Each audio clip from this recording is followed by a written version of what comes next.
Hello ସାଙ୍ଗମାନେ କେମିତି ଅଛନ୍ତି? ଆଶା କରୁଛି ତୁମେମାନେ ବହୁତ ଭଲରେ ଥିବ। ମୁଁ ବି ବହୁତ ଭଲରେ ଅଛି, କିନ୍ତୁ କ'ଣ କରିବା, 7-8 ଦିନ ହେବ ଭାଇ ଭିଡ଼ିଓ ଆସିନଥିଲା, ସେଥିପାଇଁ ସମସ୍ତଙ୍କୁ ସରି। ପୁଣି ଆସିଯାଇଛି ଏକ ନୂଆ ଭିଡ଼ିଓ ନେଇକି, ଦମଦାର ଭିଡ଼ିଓ ସାହୁ ଭାଉଜ 2। ପ୍ରଥମେ 1 ଦେଖିଥିଲ, ଏବେ ଯାଇକି 2 ଦେଖିବ। ଭାଇ ଡେରି କରିବନି, 2 ଯାଇକି ଦେଖି ନେବ। ମାର୍କେଟରେ ବର୍ତ୍ତମାନ 3 ଜଣ ବେପାରୀ ଭାଇ ବୁଲୁଛନ୍ତି, ସେମାନେ ହେଲେ ଦୁଧ ବେପାରୀ।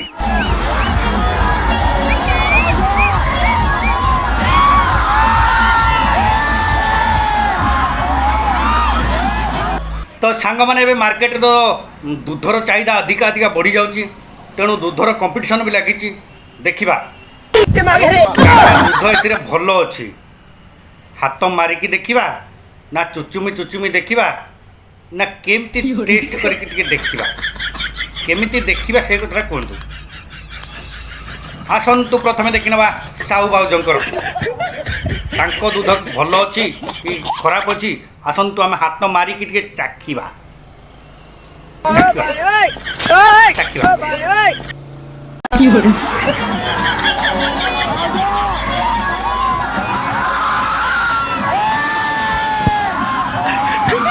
ଆରେ ଦୁଧ ତ ଦେଖିଲ, ଏବେ ଟିକେ ଦୁଧ ବିଷୟରେ କୁହ।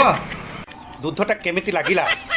ଖଟା ମିଠା କି ରାଗ ପିଠା କି 1 ନମ୍ବର? ମୁଁ ତ ଭାଇ ଚାଖିଥିଲି, ମୋତେ ପୁରା 1 ନମ୍ବର ପିଓର ଦୁଧ 1 ନମ୍ବର ଲାଗିଥିଲା। ପୁରା 1 ନମ୍ବର ଦୁଧ। ସିଏ ନମ୍ବର 1 ହେଉଛି ସାହୁ ଭାଉଜଙ୍କର, ତାପରେ ଅନ୍ୟ ବେପାରୀମାନଙ୍କର। ତାଙ୍କ ଦୁଧ କେହି ଦେଇପାରିବେନି ନା। ମୁଁ ଭାଇ ଚାଖିଥିଲି ଆଉ ଆରଥର ଆଉ ଯାତ୍ରାକୁ ଯାଇକି, ଆଉ ସେ ବାଣ୍ଟୁଥିଲେ ଡାଇରେକ୍ଟ ଆଉ। ତେଣୁ ଭାଇମାନେ, କେଉଁ ଭାଇମାନେ ଆଗ ଥର ଯାଇକି ଦୁଧ ଚାଖିଛ, ସେଇ ଭାଇମାନେ ଟିକେ କମେଣ୍ଟ କରିବ।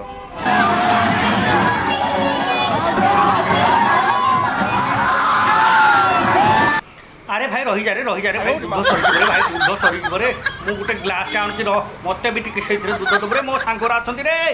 ଏ ଭାଉଜ ରହିଛ। ଛାଡ଼ିଦେଲ ତ ଆଉ। ଶଳା ମୋ ସାଙ୍ଗମାନେ ମୋତେ ଏଇ ଗିଲାସ ଦେଇକି ପଠେଇଥିଲେ, ଭାଇରେ ସାହୁ ଭାଉଜ ଆଇଛି, ତାଠୁ ଦୁଧ ଗିଲାସରେ ଆଣିବୁ, ଆମେ ପିଇବୁ, ପିଇଲେ ଆମର ଏଲର୍ଜି ବଢ଼ିବ। କିନ୍ତୁ ଶଳା ତୁମେ ବାଣ୍ଟି ଦେଲ ସମସ୍ତଙ୍କୁ। ହଁ ଠିକ୍ ଅଛି, କିନ୍ତୁ ଆରଥରକୁ ମୋ ପାଇଁ ରଖିଦେଇଥିବ।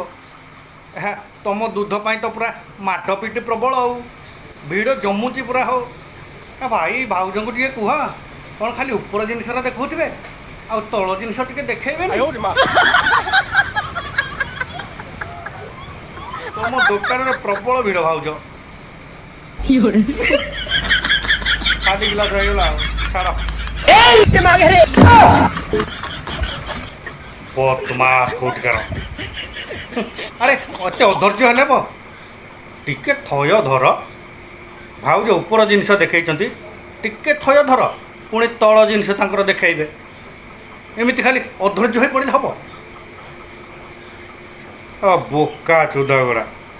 ତ ସାଙ୍ଗମାନେ, ପ୍ରଥମ ଥର କେଉଁ ଭାଇମାନେ ସାହୁ ଭାଉଜଙ୍କର ଦୁଧ ଚାଖିଥିଲ, ଟିକେ କମେଣ୍ଟ ବକ୍ସରେ ଜଣାଇବ।